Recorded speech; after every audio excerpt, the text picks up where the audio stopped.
Speeding. Speeding. Speeding. 5, 4, 3, 2, 1. The world is changing faster than ever. What used to take decades is now taking years or even months. What you see right now is the illusion that people have had for many decades about the workplace being this secure place to work the rest of your life. For the first time in the history of our nation, our children will not do as well as us. We've seen our friends get laid off, we've been laid off, we've had our pay cut. People are overworked and underpaid. They seem to have less time and less freedom. They live under constant pressure. This is going to be forced. And so even if your employer loves you, they may have to cut you. There's something wrong that on Monday morning, the heart attack rate increases by 35%. Technology is accelerating, job security is declining. It just doesn't seem like the old models of making a living are as reliable as they used to be. Every aspect of our lives, there's a better way out there, but we're still doing it the old way. We live in the greatest country on the planet, and there are a lot of people sitting around complaining and being cynical. Like everyone's whining about this old model, and I'm like, why don't you leave it? Look at all this over here. Look at all this opportunity. Since so much of our lives revolve around our work and the way we make our living, many people are thinking there just has to be a better way. The biggest challenge facing our world today is not making money, is what are we going to do with all the displaced, unemployed people? People are afraid that they're going to make the wrong decision. People are afraid of the unknown. People are afraid that maybe I don't have the skills. Hey, sports fans, industrial age is over. It's dead. It's dying. That's why going to school to get a job is an obsolete idea. A steady paycheck is an industrial age idea.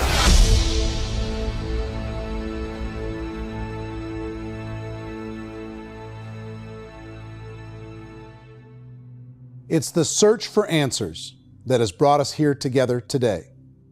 My name is Eric Worre, and for almost 30 years I've been an entrepreneur, struggling at times, but ultimately succeeding. As a best-selling author, speaker, and business owner, I've spent my entire career helping millions of people around the world to become entrepreneurs. And I believe strongly that there is, in fact, a better way when it comes to how we make a living. The career landscape has changed dramatically, and many are still working in a model that is completely out of date. What worked for previous generations isn't working as well for people today. In this film, we're going to explore 3 important questions. First, what's really going on in our working world today? Second, in this new economy, is it better to become an entrepreneur, or is it safer to work for someone else? And third, if a person decides to become an entrepreneur and start their own business, how can they do it without taking on massive risk? To help in this journey, I've brought together some of the greatest experts and thought leaders in the field of entrepreneurship to share the real facts with you. My intention is to give you new information that will allow you to make choices that are not limited by an old, outdated model. Let's start by understanding what's going on in our working world today.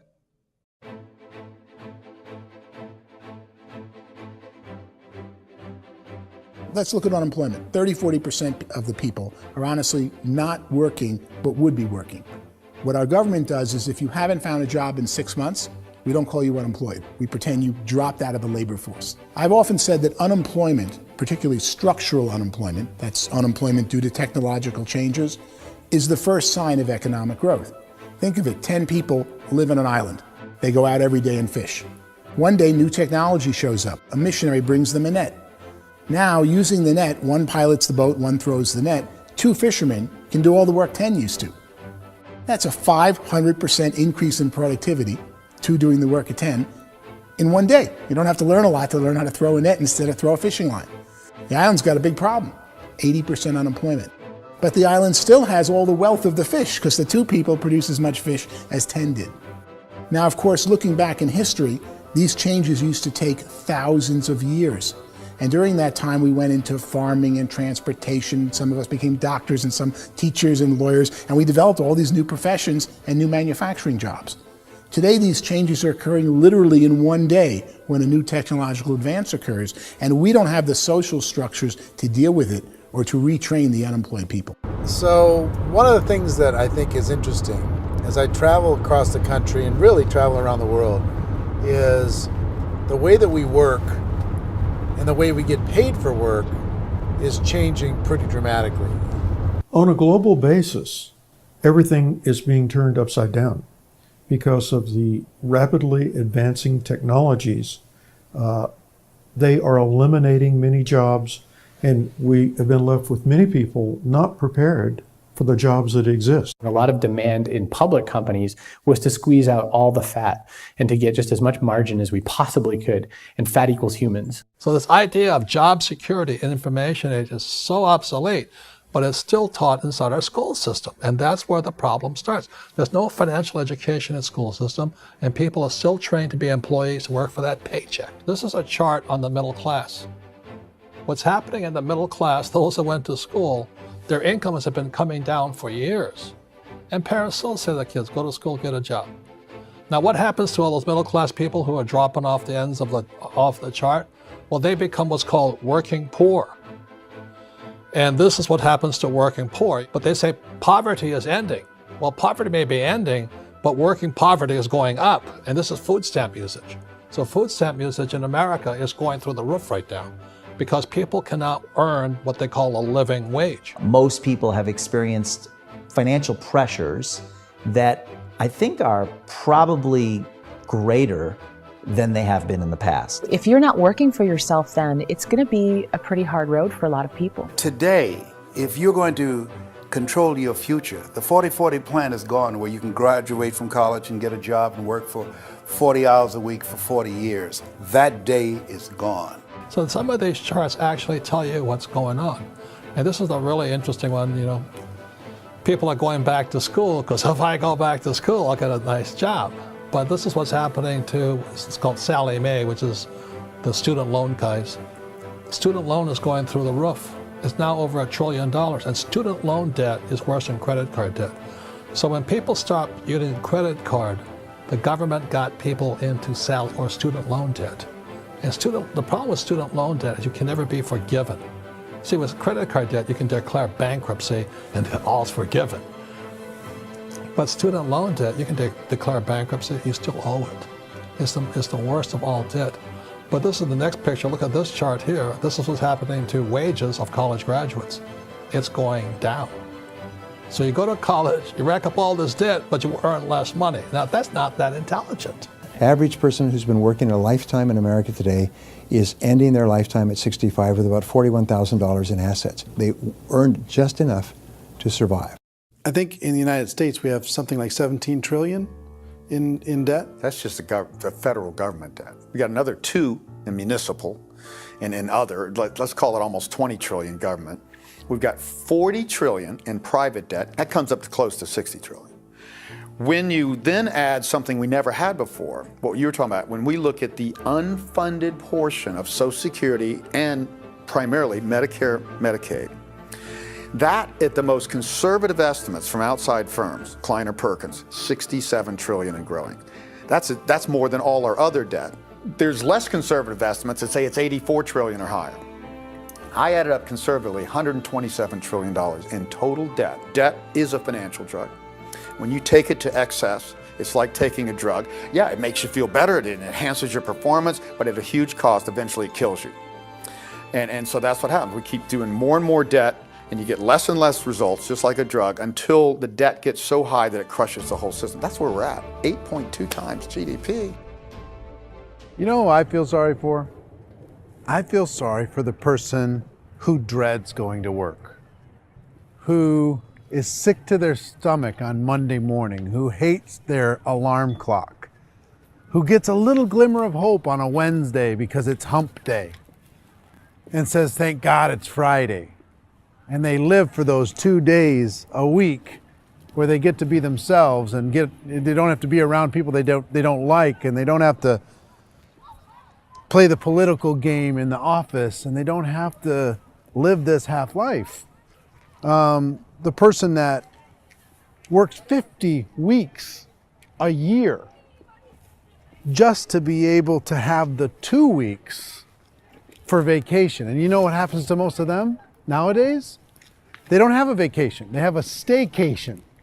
They have time off of work, but they don't get to go where they want to go because they're overextended. They've got all this debt. They got all this situation. They hate their alarm clock. They can't sleep until they're done. They have to spend most of their life in traffic.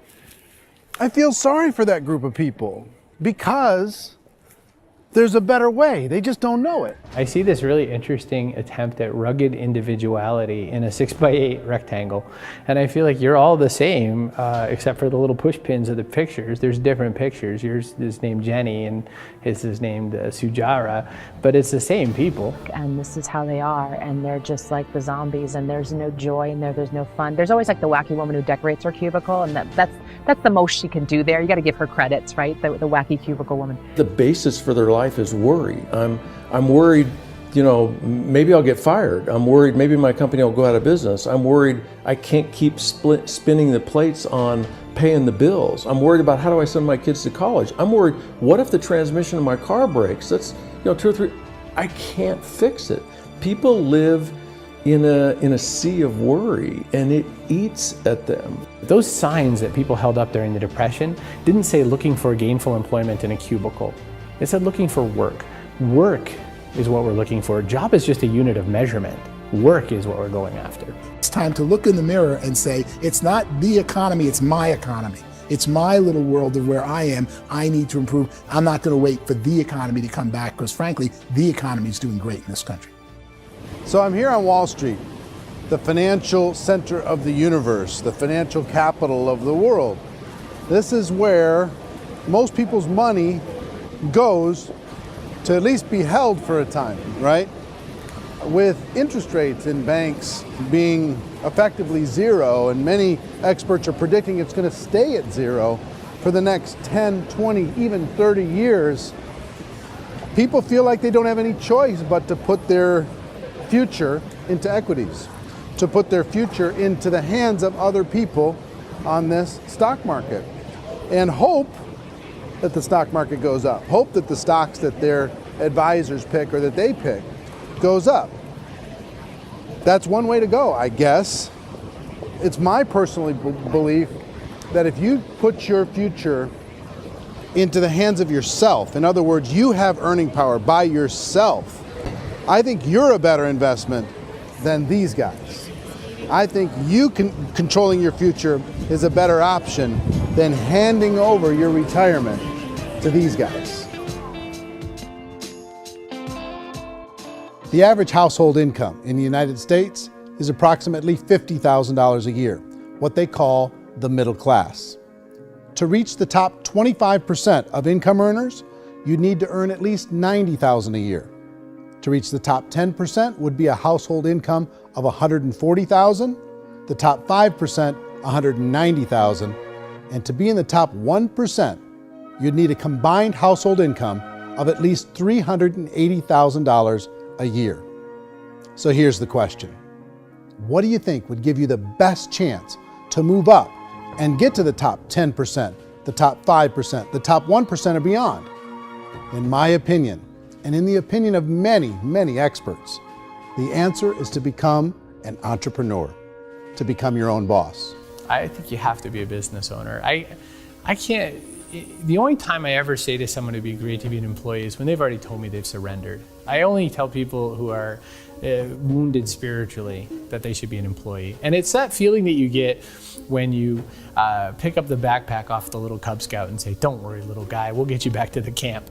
You know, it is in no way a kindness when I tell someone they'd be a great employee. The other status symbol really increasingly is lifestyle. And people can own their own business, maybe even work out of their house. That, I tell you, people admire that, like, gosh, I wish I could do that. The spirit of the entrepreneur is to be a risk taker and to be resourceful and unstoppable and to have a vision of yourself beyond where you are and not willing to settle for life as it is. Think about the great entrepreneurs. They're visionary. They have heart. They're willing to do today what others won't so they can do tomorrow what others can't. Personally, I don't think of the new economy, the old economy. I create my own economy.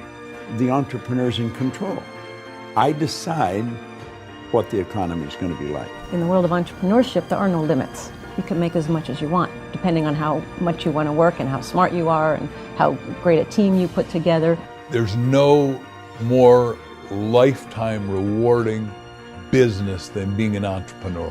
Why in America, where anyone could be anything, would people want to give up their freedom and become effectively a modern-day slave, told shut up and be here every morning at 7:30, leave at 5:30, and do what I tell you?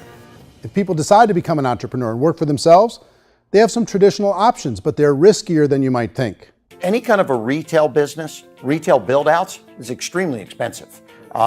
Even just these small little yogurt stores where they're putting little yogurt machines and you get all the different flavors, you're spending $200,000, $300,000, $400,000 to open a yogurt shop. I would love to buy a Dunkin' Donuts, but it's $500,000 or so to start.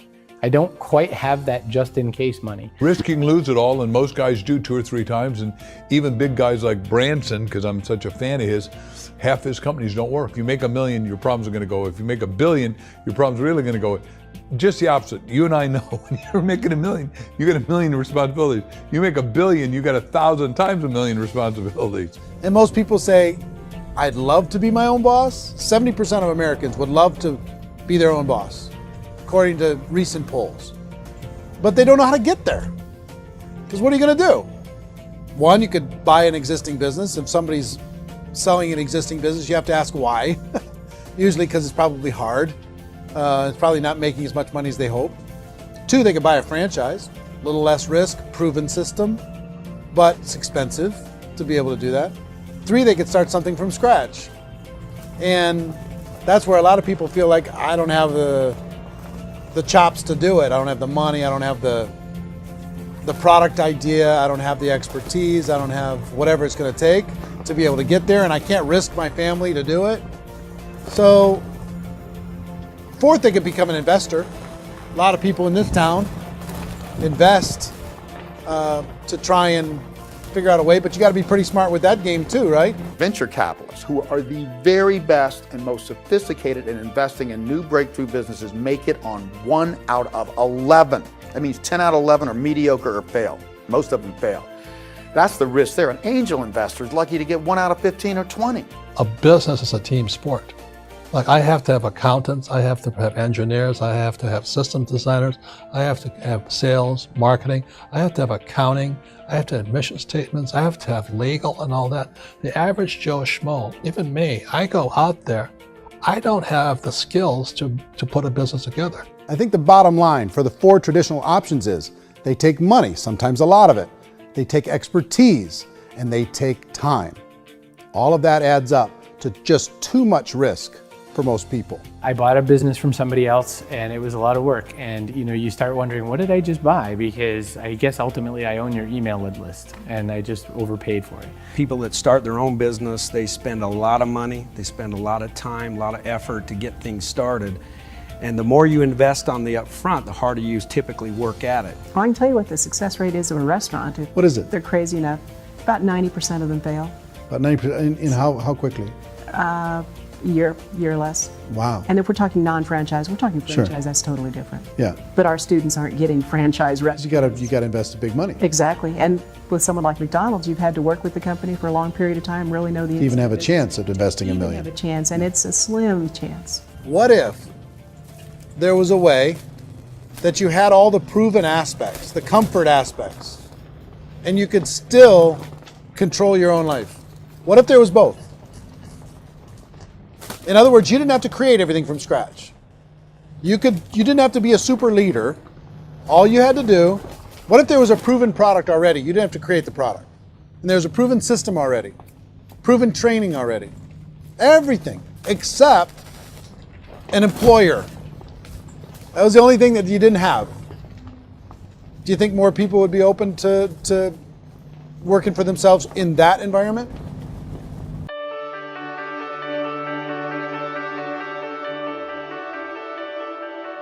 In our search for a better way to make a living, we've come to the conclusion that becoming an entrepreneur is actually safer than being an employee. And through our look at the entrepreneurial options, one particular path kept coming up from expert after expert. And I think most people will find it surprising because it's certainly a non-traditional business model.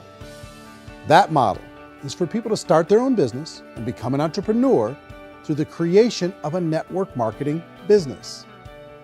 Some people call it direct selling because the product is being sold directly from the manufacturer to the end consumer, cutting out the middlemen. Other people call it multi-level marketing, or MLM, because there are multiple levels of commissions paid.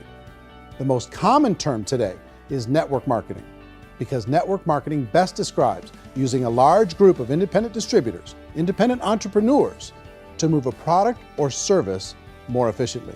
So my friend here, Donald Trump, and I, we always write about the network marketing industry. And the reason we support the network marketing industry is because it really is a business school for entrepreneurs. Because most people come out of school looking for a paycheck. Oh, that's terrible. I would go into network marketing like that.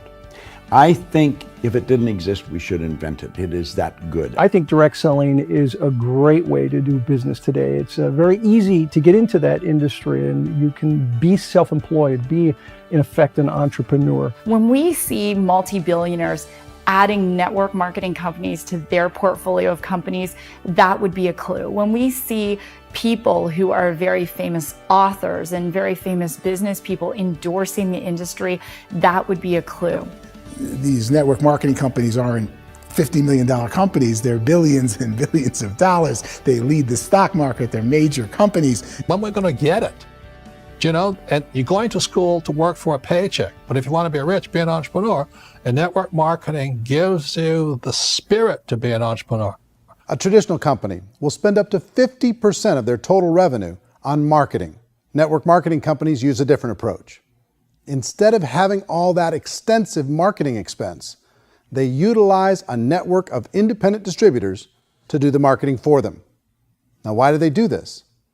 First, because word-of-mouth advertising is so much more effective today than traditional media advertising. Second, some products need to be explained or demonstrated, and an independent salesperson can do that more effectively than an ad campaign. Third, it's completely efficient. The company only pays for the marketing of their product if a sale happens and not before. Imagine if Amazon allowed you to become an independent distributor and paid out 40% of its revenue to that distributor group. All you had to do as a distributor was recommend a product, and if a person bought it on Amazon, Amazon would take care of all the logistics, and you'd get paid for bringing the customer. Now imagine you got paid for every purchase that customer made for the rest of their lives. Well, Amazon doesn't offer this option, but network marketing companies do. 85% of all buying decisions in our society are made as a result of word of mouth or reputation. We're recommending things to each other all the time. You know, who's your dentist? Who's your doctor? Who's your lawyer? What detergent, are you using? What legal system are you using? What product are you using? We're talking to each other about the things that we love anyway. When you go into a big box retailer, you're lucky if the clerk looks you in the eye, much less gives you any detailed or accurate information about what you're purchasing. So of course, this personal information, this education coming from a friend, a neighbor, a relative, or even a stranger, but one who has experience with the product is extraordinarily valuable. As a matter of fact, network marketing can educate consumers probably better than any other form of marketing. It certainly can do better than advertising because advertising usually has a certain hype to it and you can only get limited information. So, network marketing trumps advertising. If you were a typical sales company and you wanted to sell $1 million a month worth of product, you might go find 100 superstar salespeople. The quota would be $10,000 a month. So network marketing as a distribution system just flips the numbers. So we use 10,000 happy, raving fans of a particular product, and we don't concern ourselves so much with how much product each one of them individually sells. If they sell just $100 or $200 a month, and there's 10,000 of them, you're selling $1 million to $2 million a month worth of product. And that's the best way I can explain how network marketing works. This is the marketing arm of the company. There's not money being wasted on bricks and mortar. There's not money being wasted on inventory that's sitting stagnant somewhere. There's not of employees standing around that don't have customers. These are people that are going to connect with customers. These companies allow people to become independent distributors for extremely low cost and with no minimum time or sales quota. Essentially, they own their own business and can provide as much or as little sales as they choose. In other words, the distributor gets all the benefits of traditional business ownership without the risk. The advantage of network marketing is the ease of entry, the low risk, and the low startup cost, because almost everything else has very high risk. You can get in for a minimal investment. You're buying into a system that's already been proven, products or services that have been proven to work. The keys to network marketing is providing an opportunity for the masses to get involved, providing an opportunity for the average person who doesn't have the resources to start their own business. All of this so far is fairly straightforward, but network marketing offers another benefit, and it's this benefit that makes it so interesting for entrepreneurs. Network marketing allows a distributor to build their own network of other distributors and then compensates them on the sales created by that entire group. Direct selling is, at its base, very simple. It's the sale of a product or service to an individual on a face-to-face, one-on-one basis, just the way we're talking right now.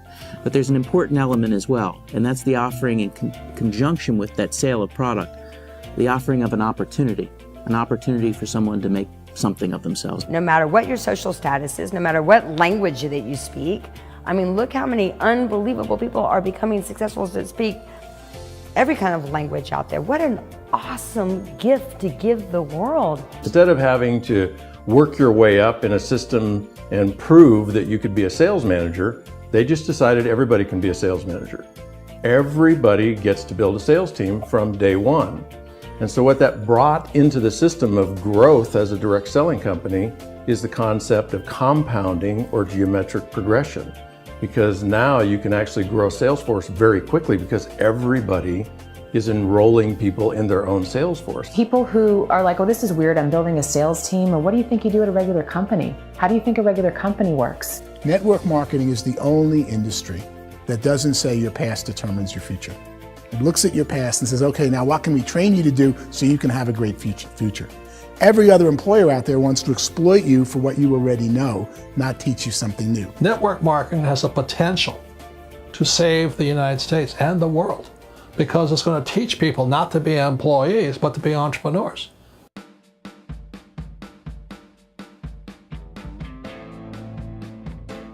According to the Direct Selling Association, if you add up all the network marketing companies around the world, they combine to do over $178 billion a year in retail sales. To give you an idea of how big that really is, the NFL, the National Football League, does approximately $9 billion a year. The music industry does a little more than $16 billion a year, and the movie industry does about $80 billion a year. Using a conservative average, network marketing companies pay their distributors about 40% of that $178 billion in the form of commissions, which adds up to more than $71 billion a year. That's almost $6 billion a month. It's almost $200 million in commissions every single day. So it's certainly working, and people are making serious money in network marketing. With the growth of the direct selling industry over the last 10, 15, 20 years, we've seen a broader understanding of the channel. We have seen more and more people getting involved in the business, so our penetration in the marketplace has increased, and thus the understanding in the marketplace of who we are has increased. And we've seen non-direct selling companies look at the direct selling model and say, something's going on there. People are making money, companies are being profitable, individuals are being motivated, product is being delivered to market. Maybe we should explore this. Some people think only the people at the top make money. Well, let's take a look at that as well. In the network marketing profession, there are roughly 500 people in the world who earn over $1 million a year. If you round that number up to $2 million a year, that adds up to about $1 billion a year. That takes the $71 billion paid out each year down to $70 billion. So where does the rest of the money go? The vast majority goes to part-time people making anywhere from a few $100s a month to many thousands of dollars a month. It goes to people who choose to make it a full-time career move and earning even more than that. Every day, people are using the money they earn through network marketing to pay off debt, have more fun, and improve the quality of their lives. Everyone I know in network marketing has been doing that since the 50s. They go to work when they want to go to work. They stop working when they want to take time with their children to have a leisurely breakfast and discuss issues and driving to school. They go back to work when they get home, wherever they're working out of. The biggest thing that I've seen is people that have become much happier in their life. MLM has probably made more millionaires of more people in more countries, and I've spoken to them in 67 countries than any other single form of business, starting from nothing. If they have a choice between working a job for the next 10 years or working a network marketing business for the next 10 years, the result of working the network marketing business will be better. A lot of people within the industry go on and make this a career and do extremely well at it. Network marketing has been nothing but good for everyone I know that's been involved with it because they did it seriously and they played full out and they've been very successful. It's been a constant barrage of success stories and people showing off stuff that they got as a result of it. How many people are involved? Approximately 16 million Americans and 96 million people around the world are currently participating in network marketing. And in a recent poll, 82% of those people report a good, very good, or excellent experience with network marketing. So people are happy.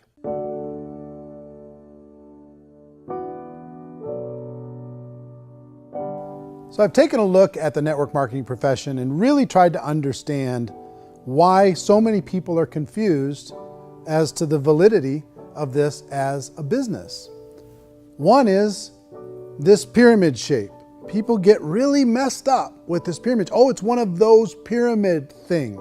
So I just think there are a lot of haters out there who really don't understand the industry and say, oh, it's a get-rich-quick scheme.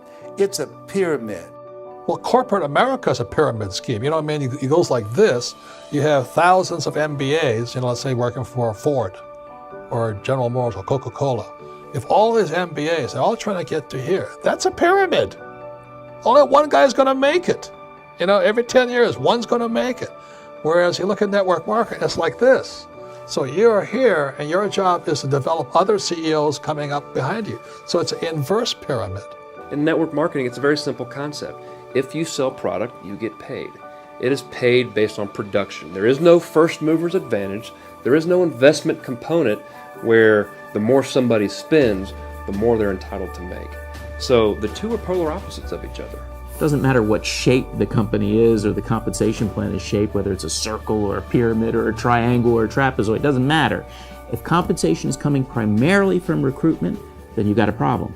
On the other hand, if an operation is basing their compensation to participants on the basis of sales, even when those sales are generated by people you've recruited, well, then you're a perfectly legitimate enterprise. That's the legal test, it's the practical test. Another issue that's been true in the past that is no longer true now is people used to be in network marketing loaded up with products that they couldn't sell and they ended up a loser. They ended up with a bunch of product in their garage, they ended up with a bunch of products sitting in their kitchen shelves or whatever, and they thought they could sell it and then they weren't willing to or able to sell it and they ended up with a bunch of stuff and they were bitter about it. There was this thing called front loading where you had to buy if you bought $25,000 worth of product, you got better commissions and all this.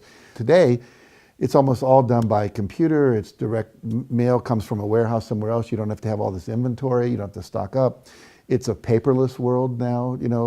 Most of it's done online. You have a back office. It really works. And the technology has changed everything. Third issue is people start talking about 99% of people in network marketing don't make any money. Well, we've talked about that over the course of this journey together.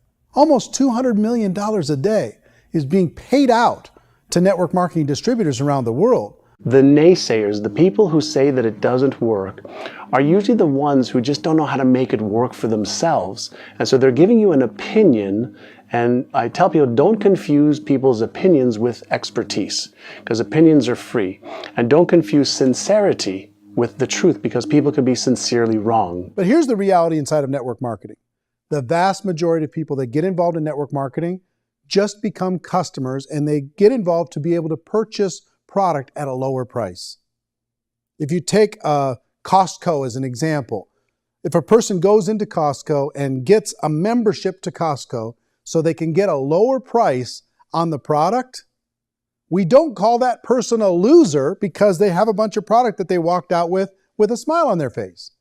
Yet when some people want to take a look at network marketing, they say, well, those people, they're just using the product and they aren't earning an income, so they must be a loser. They're not a loser, they're a happy customer. That's the vast majority of people that are involved in network marketing. Now, a smaller percentage of those people decide to go build a business. They earn $300 a month, $500 a month, $1,000, $2,000.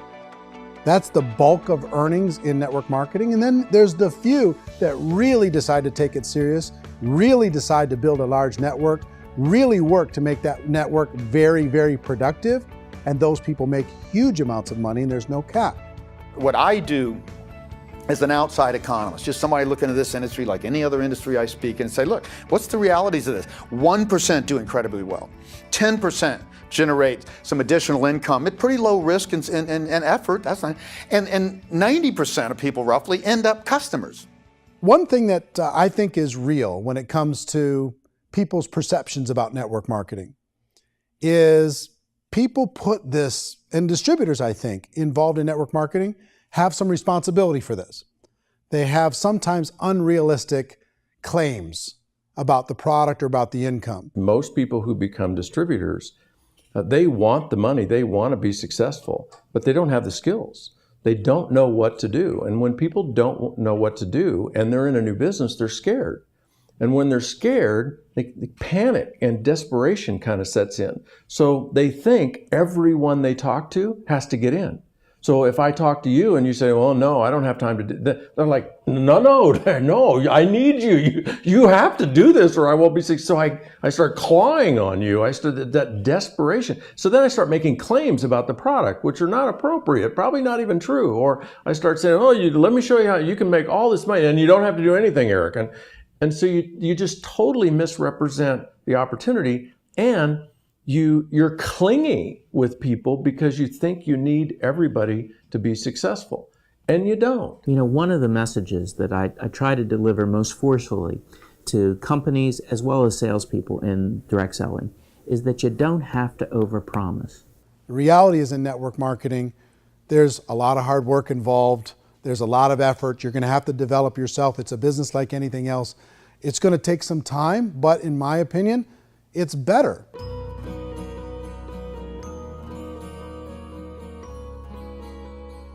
It's light years better for people starting today than it was even 5 years ago. I think it's more widely accepted now, and people understand it is a business. It is being an entrepreneur. It is being a business owner. Our belief system is based upon our evaluation of something. And frequently, if we reevaluate a situation, our belief about that situation will change. The industry has changed and it's grown up. It's totally transformed. You've got young people today that have grown up with social media, and they understand networks. They understand how people are connected through technology, and they understand how money flows through those networks. So when they see network marketing, they don't see it the way their parents saw it. And we've all learned, the larger industry that you represent, has all learned from those mistakes and flaws and errors that have happened early on. Early algorithms didn't work the right way. That's all fixed. It's like when they design a computer program, they design the program, then they run it, and then they go back through and they debug it. The MLM industry has been debugged. This is the day of being virtual, being able to run a business from your mobile phone. I mean, it's incredible. Companies are getting smarter. They're implementing more consumer protections. They're implementing more compliance training. They're doing more with respect to product research. If you do get involved and you make purchases of inventory, even on a voluntary basis, if you decide that this business is not for you, you can leave and have that inventory repurchased by the company. There's no other business that offers that kind of protection on a voluntary, self-regulatory basis.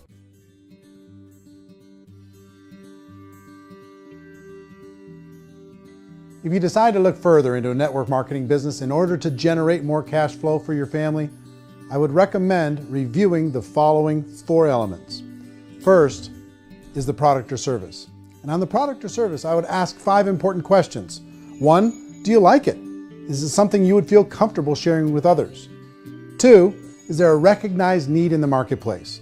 It's hard to create a need if one isn't naturally there. 3rd, does the product meet that need? Does it solve a legitimate problem for consumers? And 4th, is it priced to sell? Can it compete in the marketplace? And fifth, is it priced for profit? Is there enough margin for the company and the distributor to be able to generate income for the long term? If you can answer the questions on the product to your satisfaction, the next element to consider is the company itself. Is it well run? Do you believe in the founders or the management team? Do you feel they have what it takes to go all the way? See, it doesn't matter how good the product is if the management can't take care of the company. Good management can change with the times. They can handle adversity. They can make good decisions. Make sure you choose a company that can serve you for a long time. The third element to consider is the compensation plan. And with that, there are 3 important things to look at. First, a brand new person needs to be able to generate some money fairly quickly. It may be an obvious reason, but you can probably imagine the ripple effect of a distributor getting involved and having even a small victory fast. That can only help with the overall success of the organization. Second, a person should be able to develop a moderate part-time income in a reasonable period of time. As they develop their network and as their sales grow, they should be able to enjoy more benefits. And third, for the people who are really serious, for those who decide to really go pro in the network marketing profession, there should be the possibility to make a serious full-time income if they work hard and are committed to developing their skills. If you're comfortable with the product, the company, and the compensation plan, the last thing you should look at is the support that will be made available to you. Does the company have a website? Does it have a solid online reporting tool? Do they have comprehensive training available? Do they host events to help you build your business? If you decide to do this, what kind of a support system can you plug into? Choosing a network marketing company is a personal decision. But evaluating the 4 elements of product, company, compensation plan, and support is a great place to start. Is the company promising that you're going to get rich quick or that you can make a lot of money without a lot of effort? That's a red flag. Is there a product that you really believe in that you think can be sold? Or are you being told by salespeople or the person who's trying to recruit you or by the company itself that don't worry about the product, all you have to do is recruit other people into the business? Red flag, warning sign. If you're hearing that, take a second or even a third look. Get to know the customers, the products, the business, have some success, and see where the opportunities might take you to move up in the organization. You want to find out how concerned are they about my education, my training, and my development? Is there a space for me to grow? Most important question. Learn everything that you can about the product. Make sure it's something that you believe in, and learn everything you can about the industry and work that system. You have to be very passionate about whatever that company is doing. I would get involved. You can always test drive anything, the product, the service, the community, and then lean into it a bit. If it feels good, then lean into it a lot. Behind me is the Lincoln Memorial. And this is a place where Martin Luther King Jr. had his famous "I Have a Dream" speech. And at that speech, he talked about his dream for equality for everyone around the world, and that's a noble dream. But I think more people need to remember what it was like when they were kids and the dream was still alive in them. Before it got beaten out of them by reality, by this paycheck, by these responsibilities, and by having to live for this job to pay the bills. I think people need to remember that, go back to that. Once they know that there's a better way, I think their future is going to be much brighter. They can live a better life.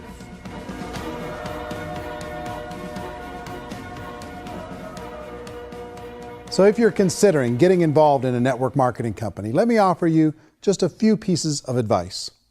First, network marketing isn't perfect. It's emotional, it's challenging.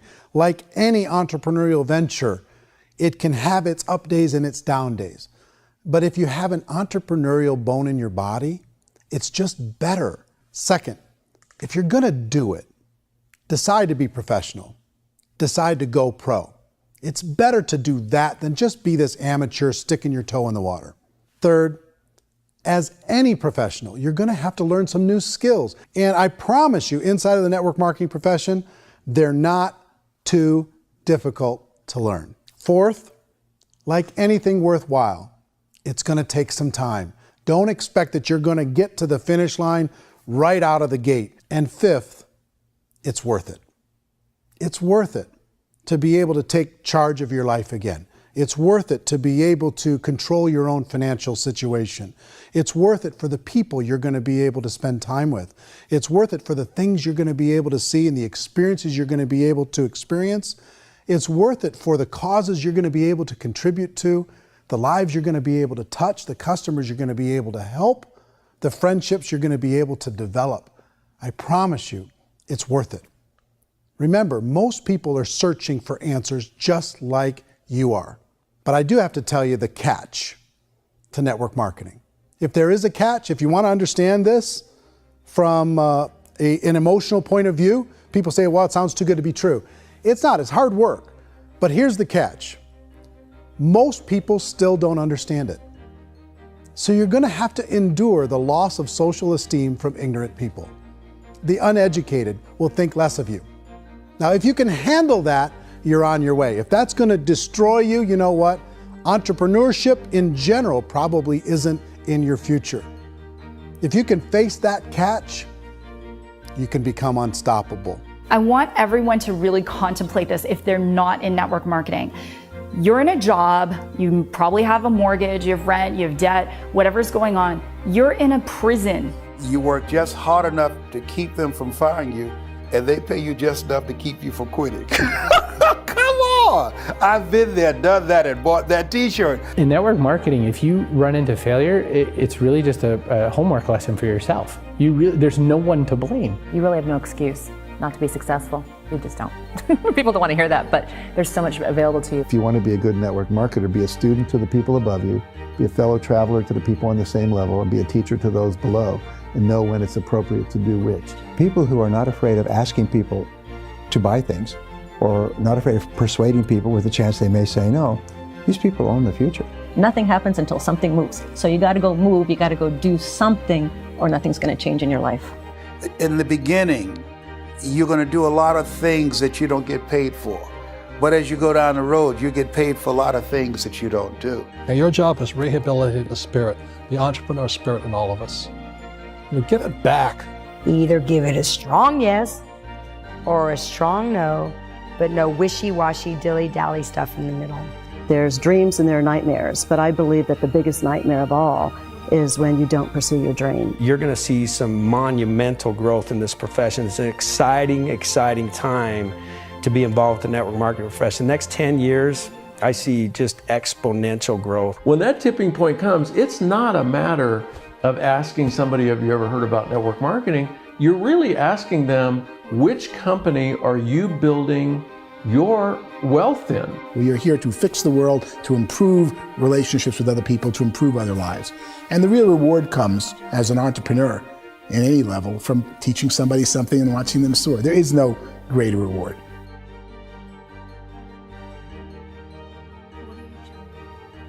Life's too short to spend it living someone else's dream instead of your own. It's too short to spend it living at a fraction of your potential. Can being an entrepreneur be a challenge at times? Sure. But here's what you get in exchange. It can be yours. Something that you built, something that you created, something that you made happen. This balloon represents your dream.